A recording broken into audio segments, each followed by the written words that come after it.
Listen up, get ready, I'm not gonna take no more. There's a revolution, a revelation going on in my soul.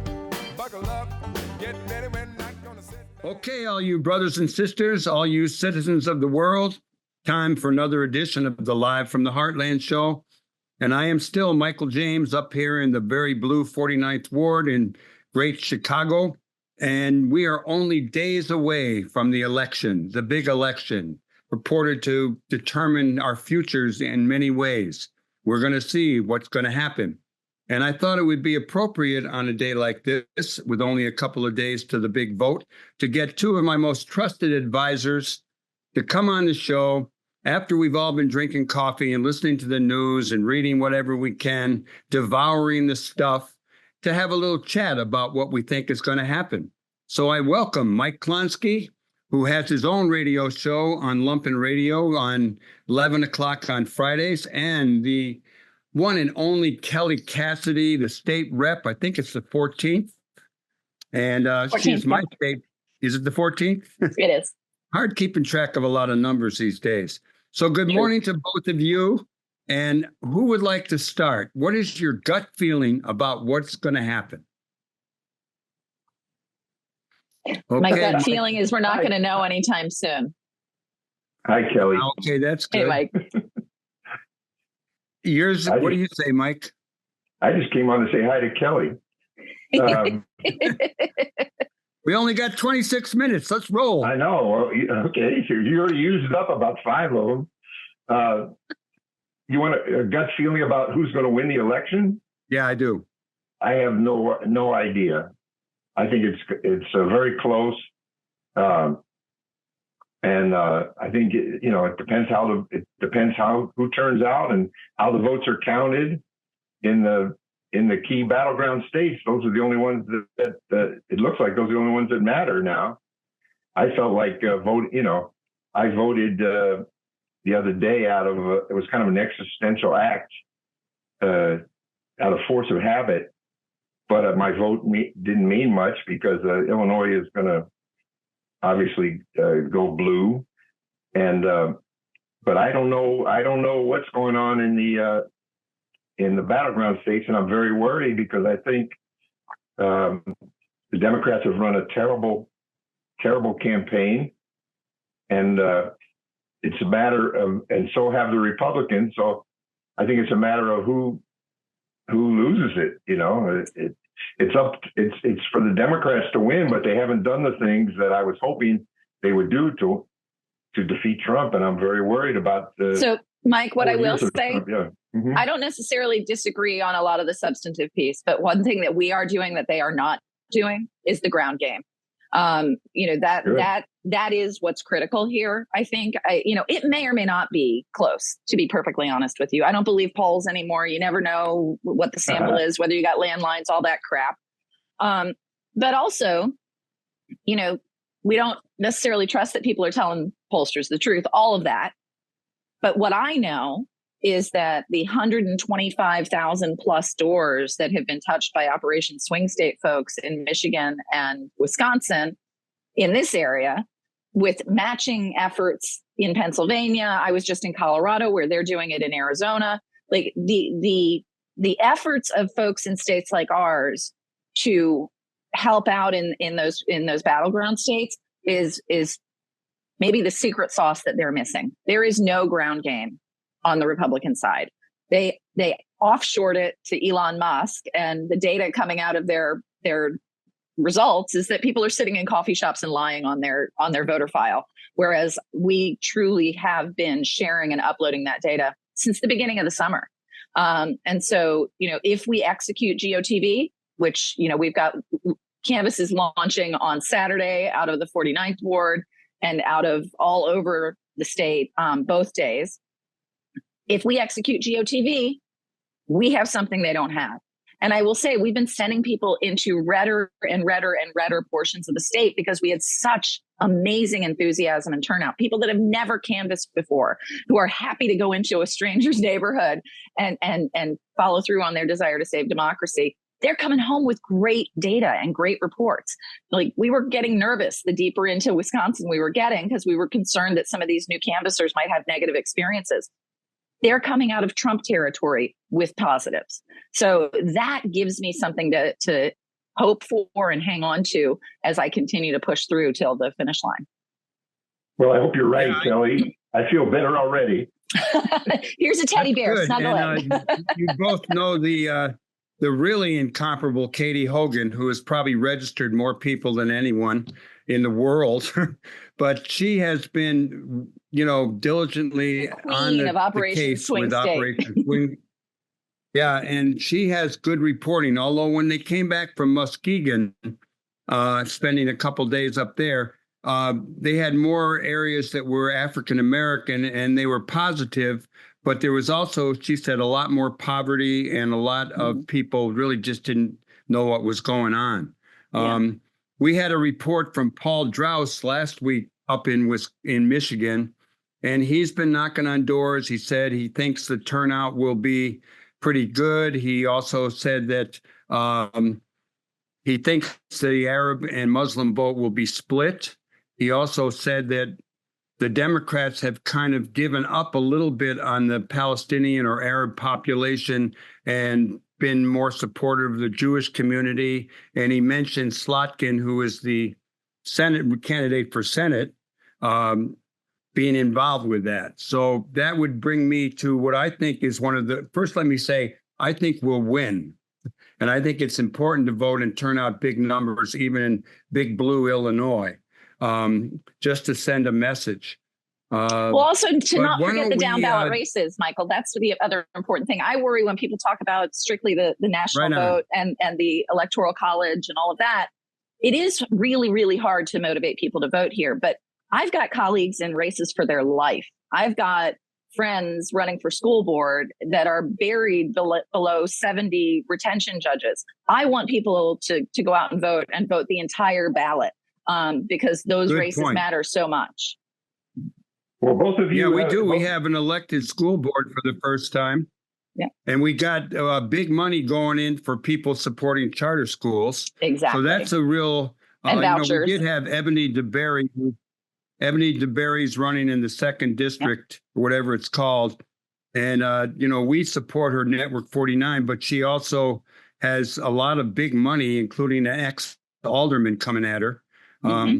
So we'll see what happens with that. What's your take on Palestine and the Democrats' position on it, and how that might affect us not only in this election but in future elections? Well, I mean, you hit the probably the most salient point of that. What's happening in Michigan? Is the gamble going to pay? I don't know the answer to that. And that's why I think the big day for me isn't the election day here.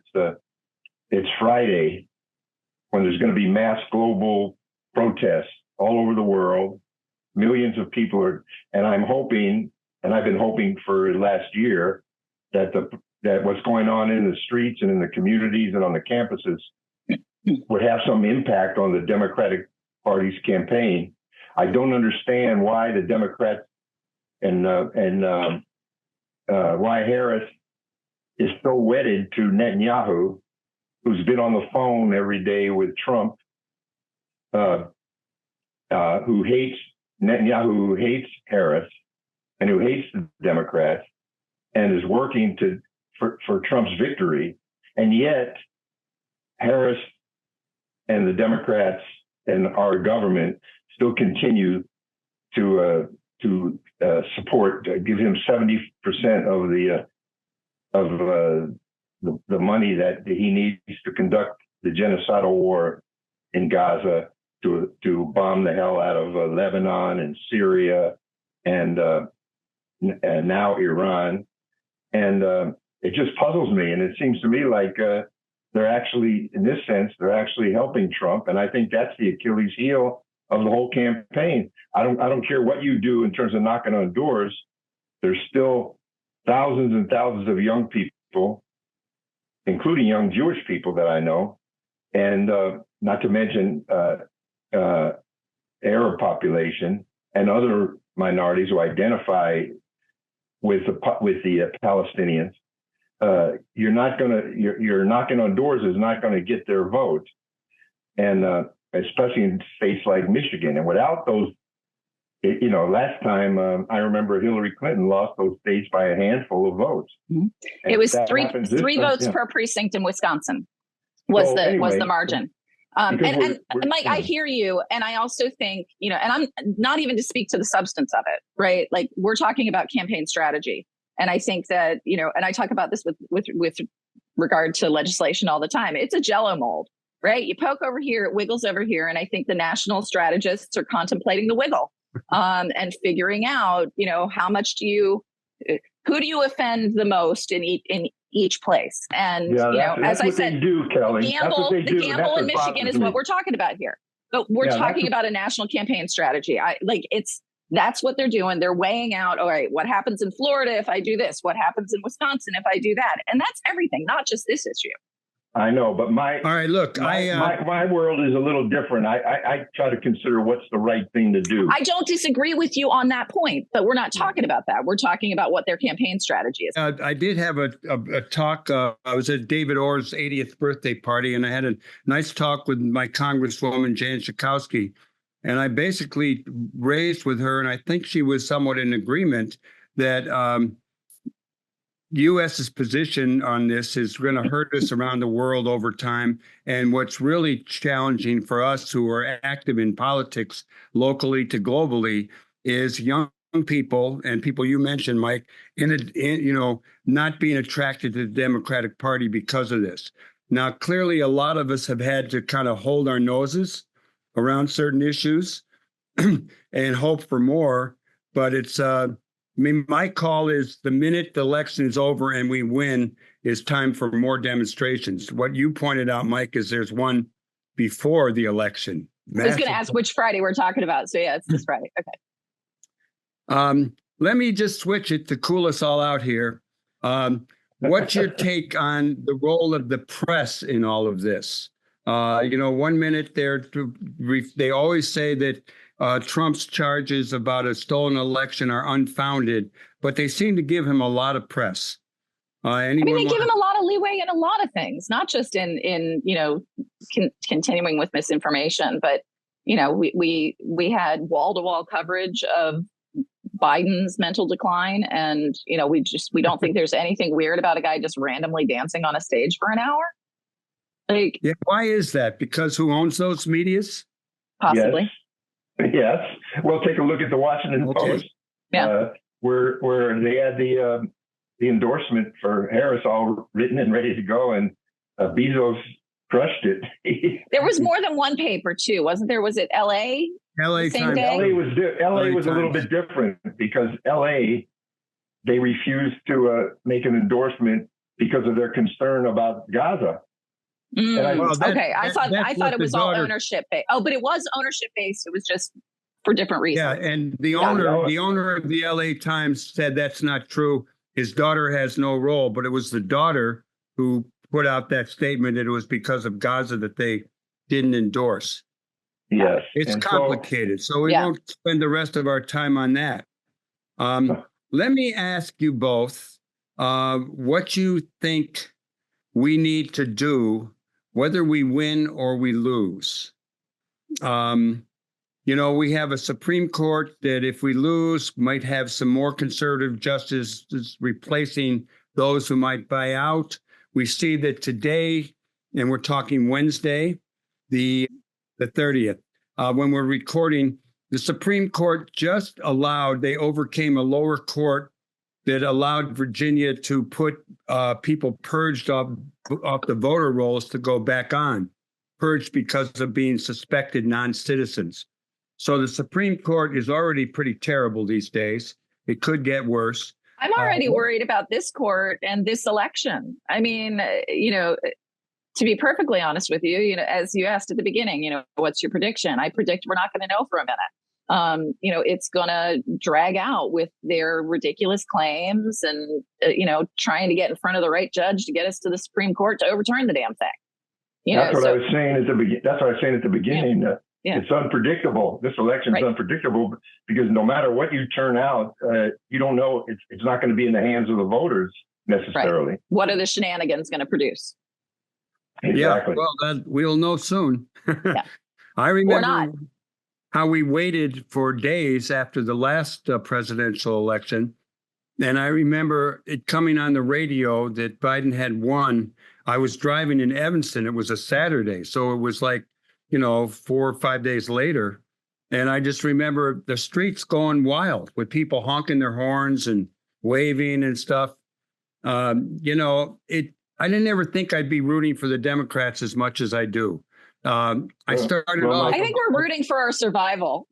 That's true. Yeah, but you know what? I also worry about what's going to happen when the Democrats win, because you say, what are our hopes? My hopes are that they aren't going to continue their drift to the right and become a neocon party, and and continue to push out the left and progressives, and not make so many concessions like to the environmental issues, like on fracking and things like that, in order to cater to a handful of Republican anti-Trumpers. And Mike, you're not wrong. We're seeing growth within our moderate caucus, right? In both the House and Senate. We're seeing, some pushback from them, an attempt to, slow down some of our progressive wins. We very nearly didn't pass a budget this year in Illinois in the House because of pushback from moderate Dems. I'm not someone that believes we should never engage in compromise, right? I don't think that. I think that there's a difference between working collaboratively and selling out. How about a compromise? How about a compromise to the left? Right. Well, I got to say, I think that the left has better standing in the Democratic Party now than they used to have, although there's been a slippage. Look at how many of us are committeemen now. 2 steps forward, 1 step backward, whatever. We took a little step backward recently around some of this, but I don't know if Harris will shift to the left or the right if she's elected. I have a feeling she'd shift to the left, but Klonsky. Well, it's a nice feeling, Michael, but they've cut a big deal with these, with the neocon wing, and there's always payback at the end of those deals. So I haven't seen a shift to the left at all.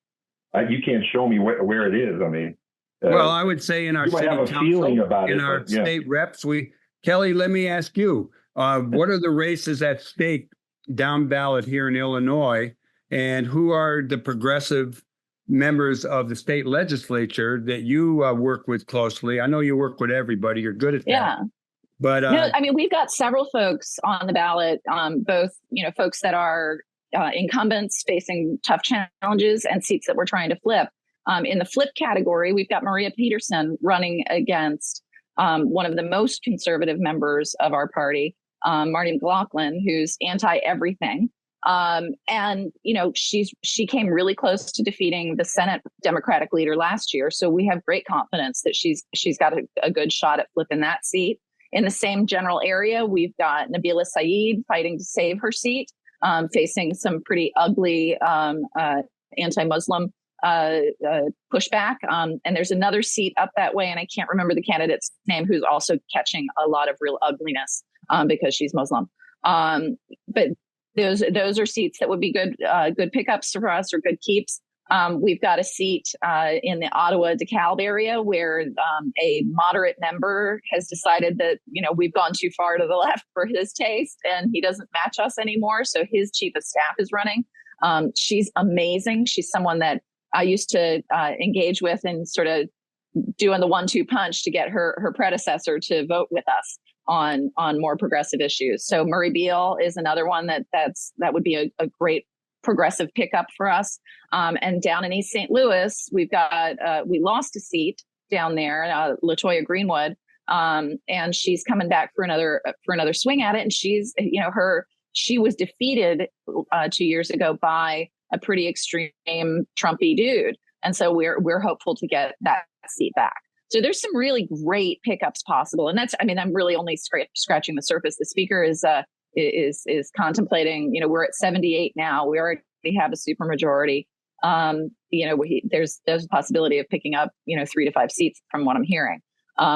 So there are these important races, and I really don't sleep on the school board races. Not only do we want to make sure that we've got a majority over the pro charter, pro voucher people, we want to make sure that we're building that bench, because those are the folks that can move up into other seats. In the rest of the state, we frequently recruit from local and smaller governmental bodies like school boards, like library boards. We don't really have that bench here. So this is also a great opportunity to build a solid progressive bench.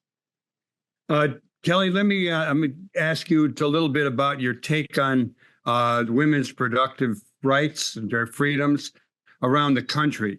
I mean, we've been really great in Illinois. I read a report just recently of a woman who had to travel to Illinois. Other states a lot of it's on the ballot, except in Arkansas, where they maneuvered to keep it off the ballot. But what's your take on the general? I mean, the Democrats seem to have focused on women's reproductive freedom, on democracy and freedom in general, and have definitely shifted to the center over energy, like, probably a little bit more pro little nuclear plants and a little bit more pro fracking, as Mike pointed out. What's your take on the role of the abortion issue in the election? Yeah, I think that you cannot possibly overstate the importance of this issue, because it's not just about abortion. I think people are really realizing, the impact on the LGBTQ community, on trans folks, like the million different ways that this decision impacts bodily autonomy and people's fundamental concept of freedom, has just keeps coming at us over and over again. And so I think that, the role of that is huge in motivating voters. It has been shown to flip Republican women. And I think that's a big part of the strategy, is looking at those suburban folks. But ultimately, whatever we've done here in Illinois, the wall that we have built to protect bodily autonomy is only as strong as having some control at the national level. Like, if we lose the White House, if we lose the House or Senate, we get a national abortion ban, and nothing I pass in Illinois can do anything to protect us. Little Mary Sunshine, that's me. Let me. Yeah, no, that's good to know. I hope people. I mean, that's the other issue. Just people knowing what's going on and having information. I mean, like I said at the start, we've all probably read a lot of news and listened to news, and we're up on things, but not a lot of people are doing that, or a whole chunk are not. And, they look at their social media, and they probably have something they liked way back, and it's pretty right wing, and that's what they get. They don't see any of the stuff that we see. So absolutely. Let's just say, either one, Michael, maybe what do we do whether we win or we lose? Well, one thing we've got to do, I mean, to me, voting is just something you do for 15 minutes every 4 years or so. To me, what we've got to do is keep on organizing, especially against the war and the genocide that's going on right now in Gaza. I think we have to remember that the fascist threat is going to be with us whether Trump wins the election or not, and that war and fascism go together like peanut butter and jelly. I mean, you can't really be pro-war and anti-fascist, because they have to. The war comes home, as you and I know, Michael, from '68. The war comes home, and it creates an environment where workers' rights are threatened, where inflation goes crazy, where anyway, I don't want to harp on this, but I think we're continuing and building the movement outside, aside from electoral work, is what we've got to do and what we've always had to do. So I'm glad we're voting. I'm thrilled at Kelly's optimism about the election turnout, and I hope keep on doing what you're doing, Kelly, and you too, Michael. And but we've got to keep on stay in the streets, no matter who wins the election. Yeah, no, I keep coming up with slogans to have on my car as I drive through Kansas and Arizona and wherever I got to go, where I have big hopes for a traveling old guy. I want to thank Michael and I want to thank Kelly. Kelly, I know you're going to be down there working in the state legislature. Mike, I know you're going to be on Lumpen Radio and doing a lot of other stuff.